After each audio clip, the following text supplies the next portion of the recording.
पहला खुलासा मैं करना चाहूँगी अपने इमोशंस के बारे में रिगार्डिंग हिमांशु। अगर मैं आवाज रेज करूंगा तुम्हारी आवाज यहाँ पर नहीं आएगी। मुझे पता है कि मैं किसी पर ट्रस्ट नहीं कर सकती, फिर भी क्योंकि हम ऐसे एक जोन में हैं जहाँ पे आपको करना ही पड़ता है, तो मैंने उनको ही करा है ट्रस्ट।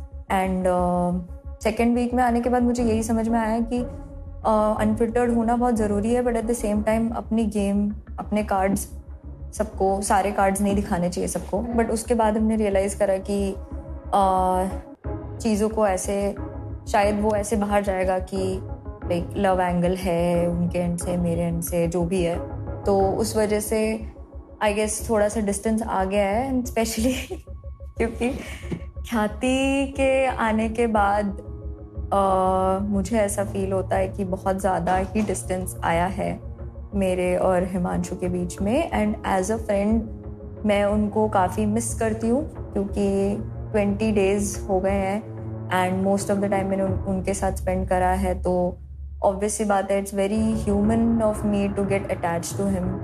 और जब अगर उन्होंने वर्ड से मुझे किसी जगह पर हर्ट भी करा हो, उन्होंने मेक श्योर करा है दैट उनके एक्शन से ही ऑलवेज स्पोक कि ही गॉट माई बैक। चाहे कोई भी कुछ भी बोले कि नहीं वो तो अपनी गेम खेल रहा है, तू गलत है, मान ले। कभी नहीं मानती ना वो। नहीं है गलत। क्या तू बुआ का लड़का है?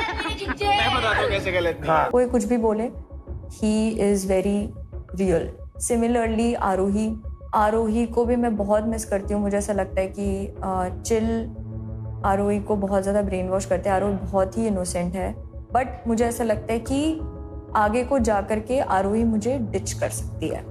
आउट ऑफ इंटेंशन नहीं करेगी, बट वो लोगों की बातों में आ जाती है, वो चिल की बात सुन लेती है, वो अपना ब्रेन यूज़ नहीं करती। चिल मुझे ऐसा लगता है कि गेम के लिए फेक करते हैं, बैलेंस भी फेक करते हैं। ये चीज़ मुझे उस दिन समझ आ गई थी जिस दिन उन्होंने मुझे ये बोला था कि सब दोस्त हैं, तो सबका दोस्त होता है, वो किसी का दोस्त नहीं होता। यहाँ पे आप दोस्ती करने नहीं आए हो। उन्होंने जब पिंगू को ब्लैक बॉल दिया था, तो मैंने आई गेस सबके सामने ओपनली बोला था कि बैलेंस तुम बहुत फेक कर रहे हो। मैं एक बार पे चिल पे ट्रस्ट कर लूँगी, बट मैं बैलेंस पे कभी ट्रस्ट नहीं करूँगी।